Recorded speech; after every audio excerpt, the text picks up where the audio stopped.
राज्य में रहने वाले पंडित राम शास्त्री के परिवार में बड़ा बेटा हरि शास्त्री और उसकी पत्नी लक्ष्मी व छोटा बेटा ओम शास्त्री और उसकी पत्नी पार्वती रहते थे।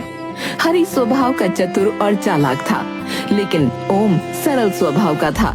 लंबी बीमारी के कारण पंडित राम शास्त्री की मृत्यु हो जाती है। पिता के अंतिम संस्कार के बाद घर लौटकर जब हरि की पत्नी लक्ष्मी ने घर में थोड़ा एकांत देखा तो अपने पति से कहा, स्वामी, पिताजी तो गुजर गए, लेकिन अब आप अपने भाई से संपत्ति का बंटवारा कर लीजिए। हाँ, तुम ठीक कह रही हो। पर बंटवारा होगा कैसे? पिताजी तो कोई वसीयत करके ही नहीं गए।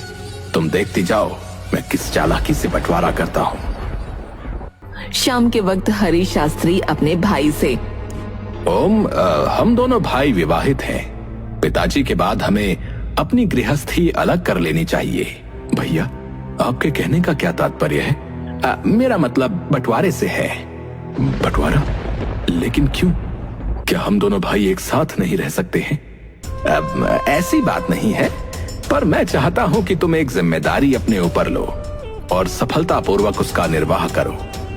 भैया, पिताजी के बाद आप ही मेरे बड़े हैं, इसलिए आप जो कहेंगे मैं आजीवन उसे मानूंगा। तो ठीक है। देखो, पिताजी के द्वारा छोड़ी गई संपत्ति के नाम पर हमारे पास सिर्फ मकान और थोड़ी सी पथरीली जमीन है, जिसे सही करके खेती के योग्य बनाया जा सकता है। मुझे तो काफी ज्ञान है, इसलिए पिताजी का पंडिताई का कार्य मैं संभाल लूंगा और तुम्हारे जीवन निर्वाह के लिए तुम्हें वो जमीन देता हूं। और रही इस घर की बात, तो इस घर के 2 हिस्से कर दिए जाएंगे। ठीक है भैया, जैसा आपको उचित लगे। ये सब तो हो गया। अब हम दोनों पिताजी का संदूक खोलकर देखते हैं कि उसमें कितनी धन संपत्ति रखी है। दोनों भाइयों ने जब पिता का संदूक खोला तो वो अचंभित रह गए। इसमें तो केवल 5 स्वर्ण मुद्राएं हैं। क्या पिताजी ने जीवन भर बस यही कमाया था? ओम, तुम छोटे हो, इसलिए तुम 5 में से 4 स्वर्ण मुद्राएं ले सकते हो। बाकी की 1 मुद्रा मैं ले लूंगा। ठीक है भैया। रात के समय, ये तुमने क्या किया? 5 स्वर्ण मुद्राओं में से 4 मुद्राएं अपने छोटे भाई को दे दी। ये कैसा बंटवारा है? अरे, क्या तुम मुझे मूर्ख समझती हो? जिस दिन पिताजी मरे थे, मैंने उसी दिन सबकी नजर बचाकर संदूक में रखी 80 स्वर्ण मुद्राएं निकाली थी। 80, और उसमें सिर्फ 5 रख दी थी। इसलिए मैंने अपने छोटे भाई के साथ न्याय करते हुए अपना बड़प्पन दिखाया और उसे 4 स्वर्ण मुद्राएं दे दी। वो भी खुश और हम भी खुश। अब मैं समझी कि मुद्राओं का बंटवारा करते समय आप इतना भाई प्रेम क्यों दिखा रहे थे। दोनों हंसने लगते हैं। देखा किस चालाकी से सीधे साधे ओम को मूर्ख बनाया। दूसरी तरफ ओम की पत्नी पार्वती ओम से कहती है, पथरीली जमीन का हम क्या करेंगे? उस पर तो कुछ उगाया भी नहीं जा सकता। मनुष्य में यदि हिम्मत हो तो वो कुछ भी कर सकता है। अगले दिन से ही हरि ने पिता की पंडिताई का कार्य संभाल लिया। दूसरी तरफ ओम और पार्वती सवेरे घर से निकलकर दिन भर अपने हिस्से की पथरीली जमीन को ठीक करने में जुटे रहे। इस तरह कई महीने बीत गए और जमीन का कुछ हिस्सा उन्होंने ठीक करके उसमें थोड़ी साग सब्जी लगा दी। पार्वती, देखो, हमारी मेहनत कुछ तो रंग लाई है। आप सही कह रहे हैं। मुझे तो लगा था कि ये जमीन हमें कभी कुछ नहीं देगी। परंतु जमीन के उस हिस्से को खोदने में मेहनत लगाना व्यर्थ है। उसे खोदा नहीं जा सकता है। दूसरी तरफ हरि दिन भर पंडिताई करता और रात के समय मदिरा पान करता। हे भगवान, इन्हें सद्बुद्धि दे। भला कहीं किसी पंडित को मदिरा पीना शोभा देता है क्या?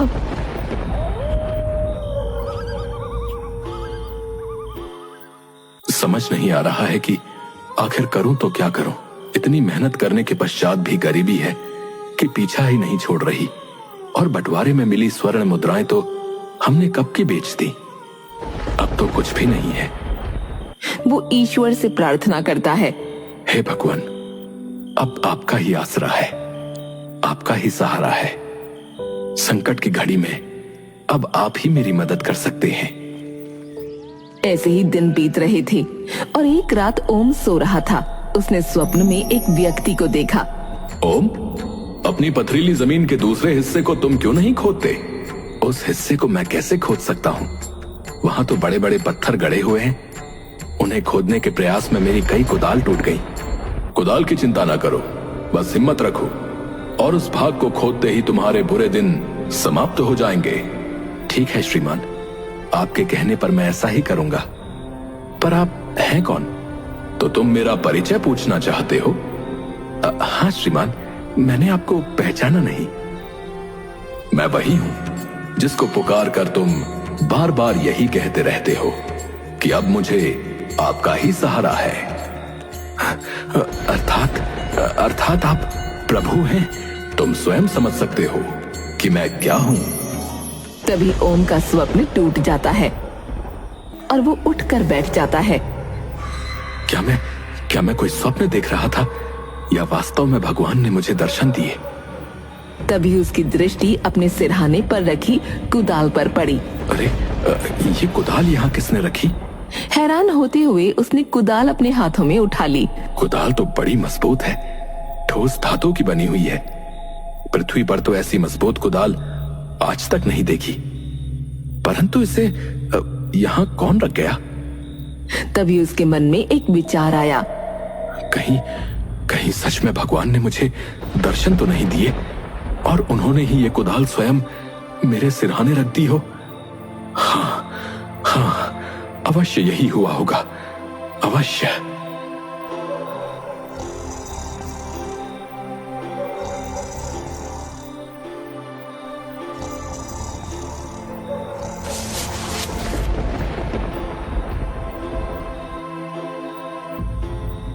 क्या बात है?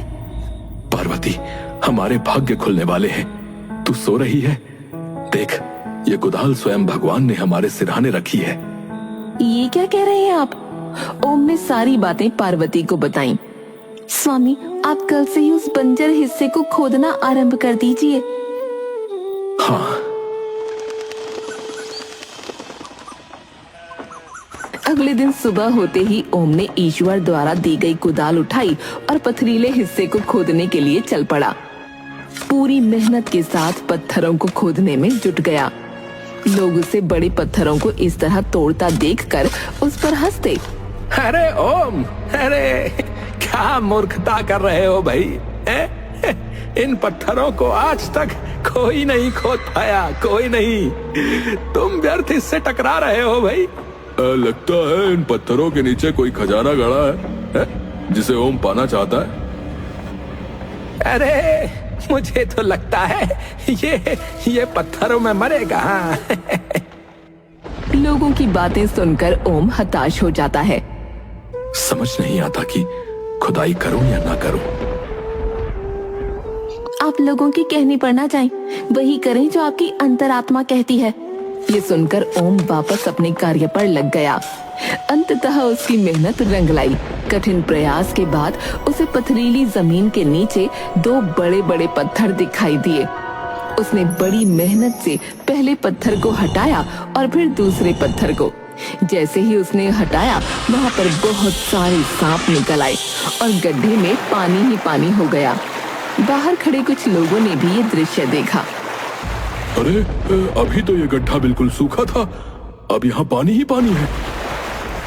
तभी वो पानी अपने आप कम होने लगा और पानी के नीचे से कृष्ण भगवान की मूर्ति ऊपर की तरफ आ गई। अरे, भगवान कृष्ण की मूर्ति यहाँ कैसे आई? अरे, ये कैसा चमत्कार है? ये सब क्या हो रहा है? ओम जैसे ही मूर्ति को उठाता है, मूर्ति से आवाज आती है, ओम, मुझे इस स्थान से न हटाओ, मुझे यहीं पर विराजमान कर दो। सबके सहयोग से मेरे लिए यहाँ पर एक मंदिर का निर्माण करो। आकाशवाणी सुनते ही सभी लोग अपने ही स्थान पर हाथ जोड़कर रुक जाते हैं। ठीक है भगवान, आपका आदेश मेरे सर माथे पर, मैं इसे अवश्य पूर्ण करूंगा, अवश्य पूर्ण करूंगा। ये खबर आग की तरह चारों ओर फैल गई। अरे, तुमने सुना? ओम की पथरीली जमीन से खुदाई में भगवान कृष्ण की एक मूर्ति मिली है भाई। अरे वो कोई मामूली मूर्ति नहीं है भाई। आकाशवाणी द्वारा भगवान ने स्वयं कहा है कि उनके लिए उस स्थान पर एक मंदिर बनाया जाए। हाँ, ये तो बड़ा पुण्य का कार्य है भाई। हम सबको ओम को पूरा सहयोग देना होगा भाई। चलो चलो, इस काम में देरी नहीं करनी चाहिए। आज ही भगवान के लिए मंदिर बनाने के निर्माण कार्य में जुट जाते हैं। हाँ,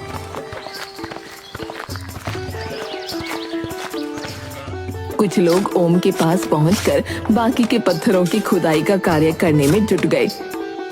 दूसरी तरफ रात के समय, कुछ सुना तुमने अपने भाई ओम के बारे में? उसे भगवान कृष्ण की एक मूर्ति मिली है। तो मैं क्या करूं अगर मिली है तो? ओम लोगों के सहयोग से उस स्थान पर मंदिर बनाने जा रहा है। अच्छी बात है, बनने दो उसे। अगर ओम ने वहाँ मंदिर बना लिया तो तुम्हारी पंडिताई के कार्य पर बहुत फर्क पड़ेगा। हो सकता है वो खुद पुजारी बन जाए। जब ऐसा होगा तब देखी जाएगी। अभी मुझे मदिरा पान करने दो और चुप रहो। मुझे क्या, तुम्हें एक दिन इस बारे में अवश्य पछताना पड़ेगा। दूसरी तरफ मंदिर का निर्माण कार्य जोरों शोरों से चल रहा था। हर कोई अपने सामर्थ्य के अनुसार निर्माण कार्य में सहयोग दे रहा था। इस बीच एक रात जब हरि अपने घर पर मदिरा पान कर रहा था तो एक युवक ने उसे देख लिया। राम राम राम राम, कैसा कलयुग आ गया है। एक पंडित मदिरा पी रहा है। ऐसे भ्रष्ट पंडित के हाथ से कोई शुभ कार्य नहीं करवाना चाहिए। मैं अभी ये बात सबको बता कर आता हूँ। भाई भाई में कितना अंतर है। एक भगवान के लिए मंदिर के निर्माण कार्य में जी जान लगाकर लगा है और दूसरा मदिरा पीकर गिरे जा रहा है। अगले दिन जब हरि शास्त्री पंडिताई के कार्य के लिए स्थान पर बैठा तो कोई भी व्यक्ति उसके पास नहीं आ रहा था। क्या बात है, आज कोई भी मुझसे पंडिताई का कार्य करवाने के लिए मेरे पास नहीं आया। आज से पहले तो लोगों की भीड़ लगी रहती थी। शाम को वो परेशान सा घर पहुंचा।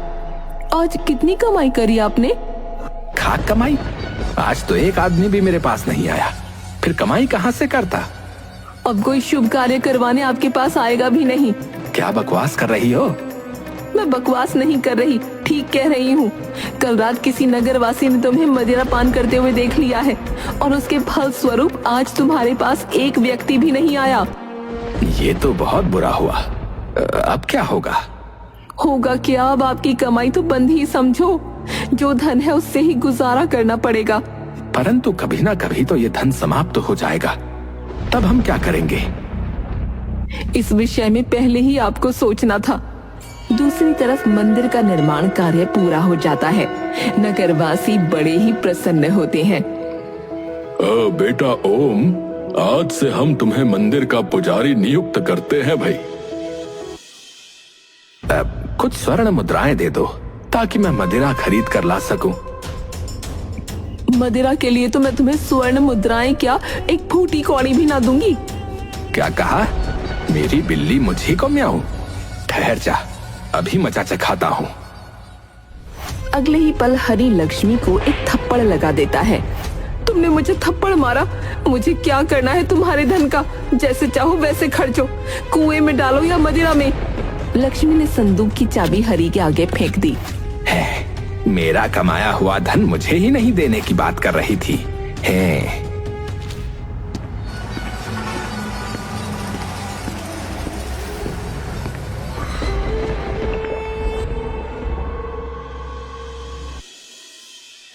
इसे संभाल कर रख दो। ये मंदिर में आने वाला आज का चढ़ावा है। स्वामी, अब हमारे दुख के दिन बीत गए हैं और सुख के दिन आ गए हैं। वरना हरि भैया और लक्ष्मी बहन ने तो हमारे साथ गलत करने में कोई कसर ना छोड़ी थी। सब भगवान की कृपा का फल है।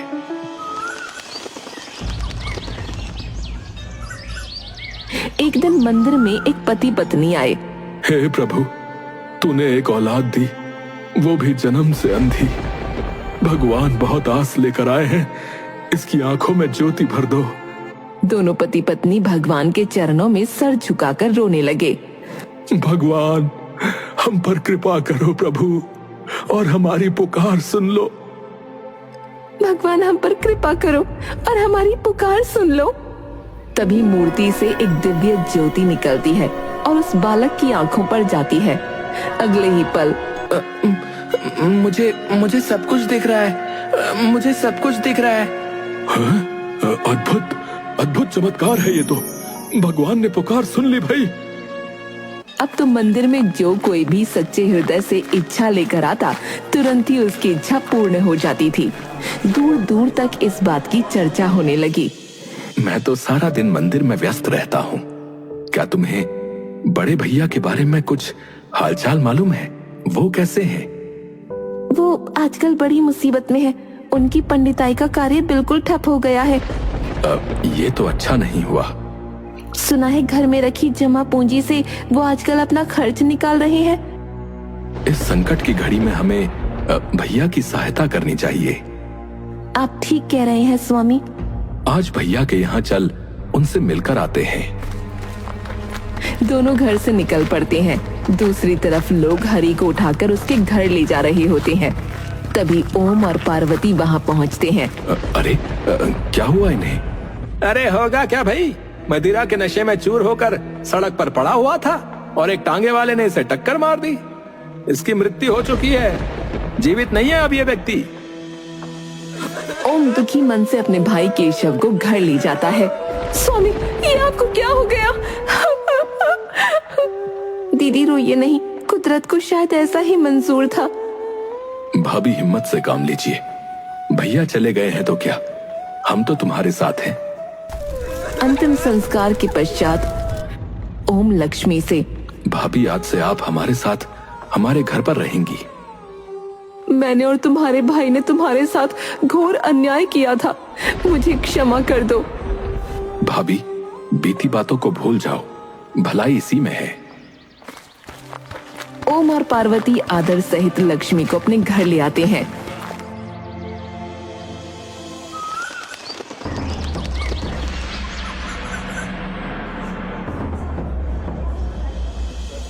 हमारे राज्य में भगवान कृष्ण की ऐसी चमत्कारी मूर्ति है, हमें वहां जाकर उस मूर्ति के दर्शन करने चाहिए। अवश्य महाराज, मैं इसका प्रबंध कर देता हूँ। दूसरे दिन राजा बलदेव दर्शन के लिए निकल पड़ते हैं। जैसे ही उनका रथ महल के मुख्य द्वार से बाहर निकलता है, अचानक रथ के पहिए रथ से अलग हो जाते हैं और महाराज को महल वापस लौटना पड़ता है। आज दर्शन ना किए तो ना सही, कल जाकर दर्शन अवश्य करेंगे। अगले दिन महाराज फिर से दर्शन के लिए महल से निकलते हैं, पर बाहर आते ही अरे, लगता है बहुत भयंकर आंधी तूफान आने वाला है। और शीघ्र ही चारों ओर काली घटाएं छा जाती हैं और तेज आंधी तूफान के साथ भारी वर्षा होने लगती है। उसी रात महाराज महारानी से, न जाने क्यों बार बार मंदिर जाने में इस प्रकार की बाधा आ रही है। क्या इस बात में कोई रहस्य है? इस विषय में विचार करते करते उन्हें नींद आ जाती है और नींद में महाराज को दिखता है कि एक दिव्य पुरुष उनके समक्ष खड़ा है और उनसे कह रहा है, बलदेव, तुम जिस मूर्ति के दर्शन की इच्छा कर रहे हो, उसके दर्शन का अधिकार केवल आम जनता को है। तुम चाहकर भी उसके दर्शन नहीं कर पाओगे और जितना जल्द हो सके इस विचार को त्याग दो, अन्यथा संकट में पड़ जाओगे। तभी महाराज की नींद खुल जाती है। ये मैंने कैसा स्वप्न देखा? अगले दिन होते ही बलदेव अपने गुरु महर्षि मतंग के पास पहुंच जाता है। अचानक कैसे आना हुआ बलदेव? गुरुदेव, आज मैं आपसे एक स्वप्न के विषय में कुछ जानकारी प्राप्त करने आया हूँ। बलदेव स्वप्न के बारे में सब कुछ गुरुदेव को बताता है। गुरुदेव, मैं ये जानना चाहता हूँ कि मैं उस मूर्ति के दर्शन क्यों नहीं कर सकता। भगवान ने मेरे स्वप्न में आकर मुझे इस बात की चेतावनी क्यों दी है? महर्षि मतंग ध्यान से बलदेव की बात सुनते हैं और ध्यान में लिप्त हो जाते हैं। कुछ देर बाद जब उनका ध्यान खत्म होता है बलदेव, जो मूर्ति खुदाई में मिली है उसे 500 वर्ष पूर्व तुमने स्वयं अपने हाथों से उस स्थान पर फेंका था। ये आप क्या कह रहे हैं गुरुदेव? हाँ बलदेव, सच्चाई यही है। आज से 500 वर्ष पूर्व मुंगेर राज्य के स्थान पर रत्नागिरी नाम का राज्य था। रत्नागिरी राज्य पर राजा चतुर्भुज का राज्य था। वो पक्का नास्तिक था। दुर्भाग्यवश जिस राजकुमारी रूपाली के साथ उसका विवाह हुआ वो मीरा की भांति कृष्ण की दीवानी थी। विदाई के समय वो अपने साथ भगवान कृष्ण की प्रतिमा हाथ में लेकर आ रही थी। तब उसके पिता राजा शीतल सेन ने कहा, बेटी रूपाली, राजा चतुर्भुज भगवान के नाम से भी चिढ़ता है।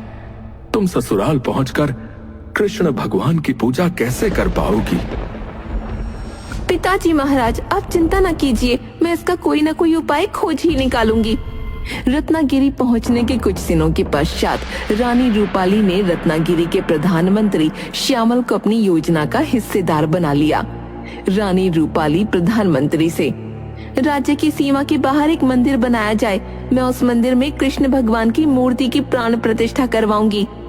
जी महारानी जी। ध्यान रहे महाराज को इस बात की भनक भी न लगे। महारानी जी, मैं भला महाराज को ये बात क्यों बताऊंगा? बल्कि मुझे तो इस बात की प्रसन्नता है कि राज्य में किसी ने तो भगवान का नाम लेने की हिम्मत की है। कुछ ही दिनों में प्रधानमंत्री के आदेश पर राज्य की सीमा के बाहर एक मंदिर बनकर तैयार हो गया। रानी रूपाली राजा की नजरों से बचकर उस मंदिर में कृष्ण की प्रतिमा की प्रतिष्ठा करने आई। पुजारी जी, मैं आपको इस मंदिर की पूजा अर्चना के लिए नियुक्त करती हूँ। जी महारानी जी। अब रानी प्रत्येक रात्रि को राजा चतुर्भुज के गहरी नींद में सो जाने के बाद रथ पर बैठकर कृष्ण भगवान की पूजा हेतु सीमा पर स्थित मंदिर की ओर चल देती थी। मंदिर जाकर वो पूर्ण भक्ति भाव से कृष्ण भगवान की पूजा आराधना करती।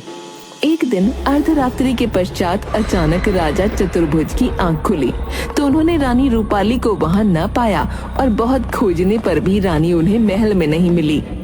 तब अगली रात्रि वो रानी रूपाली का पीछा करते हुए सीमा पर स्थित मंदिर में जा पहुंचा। चतुर्भुज के क्रोध की तो कोई सीमा ही नहीं रही। रानी, तुम आज तक हमें धोखा देती रही हो। हमारे होते हुए तुम इस पत्थर की पूजा करती थी।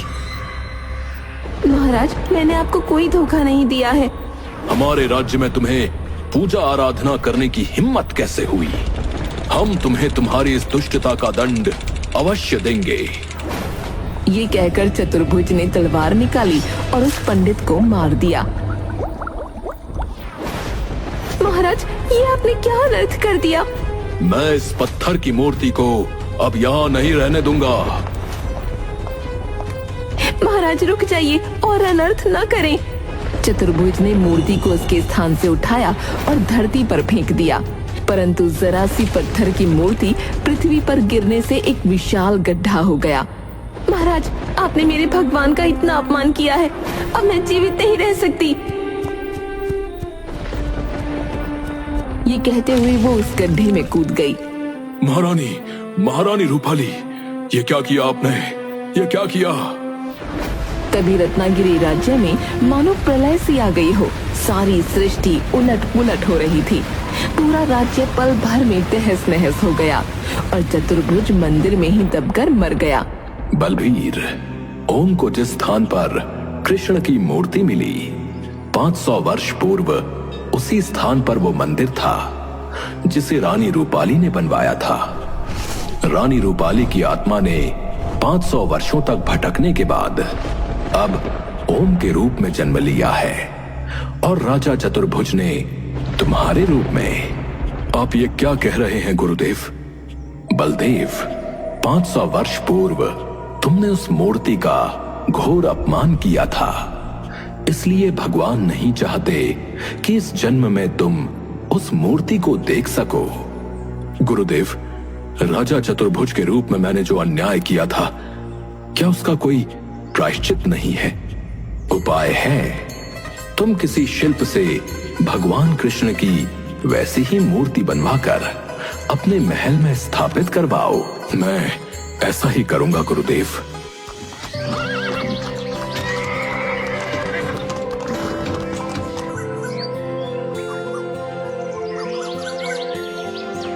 बलदेव के कहने पर कुशल शिल्पियों ने महल के मंदिर में वैसी ही मूर्ति का निर्माण आरंभ कर दिया जैसी मूर्ति उस मंदिर में थी।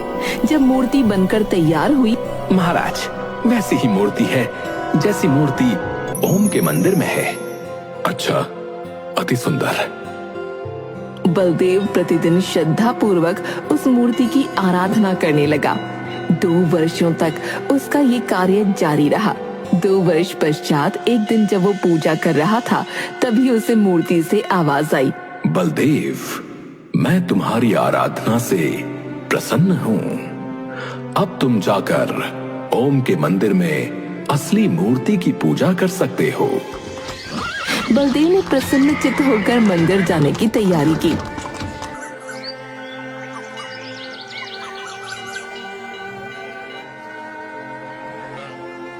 उसकी आंखों से अविरल अश्रु धारा बह रही थी। भगवान, भगवान, आज आपने मुझ अधर्मी को क्षमा कर दिया। मुझे क्षमा कर दिया प्रभु। तत्पश्चात महाराज ओम से, ओम, भगवान ने मुझे तो क्षमा कर दिया, अब तुम भी मुझे क्षमा कर दो। मैं तुम्हारा भी अपराधी हूं। महाराज, ये आप क्या कह रहे हैं? ओम, मैं ठीक कह रहा हूं। आज मैं तुम्हें राज पंडित घोषित कर अपने अपराध का प्रायश्चित कर रहा हूं।